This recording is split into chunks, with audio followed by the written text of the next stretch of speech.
5 spôsobov, ako si dokážete do svojho života pritiahnuť peňažnú hojnosť. Takže ideme na to.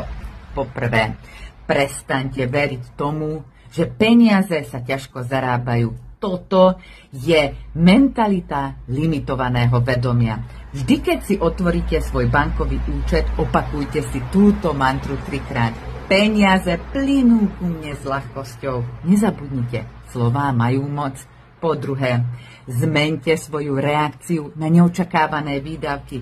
Napríklad nejaké výdavky, alebo niečo sa pokazí v domácnosti, alebo sa vám rozbije počítač, alebo telefon, alebo čokoľvek.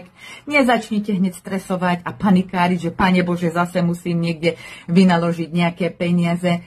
Zmeňte pohľad, zmeňte perspektívu a pozrite sa na to, že konečne peniaze začínajú vykonávať svoju prácu. To znamená riešiť problémy.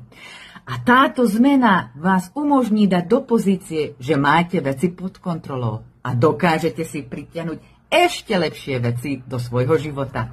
Po tretie, začnite žehnať každej jednej transakcii, ktorú vykonáte.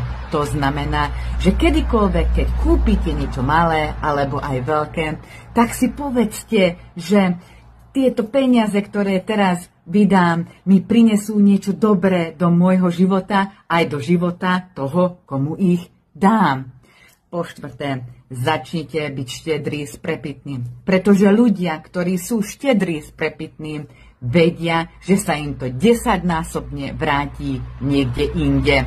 Pretože oni nie sú v mentalite nedostatku. A po piaté, nevyhýbajte sa svojmu bankovému účtu, ale skontrolujte si ho so sebavedomím a s pozitivitou, pretože kam negativita smeruje, tam aj plynie. Takže iba pozitívne a nech nám peniaze plynú na náš bankový účet.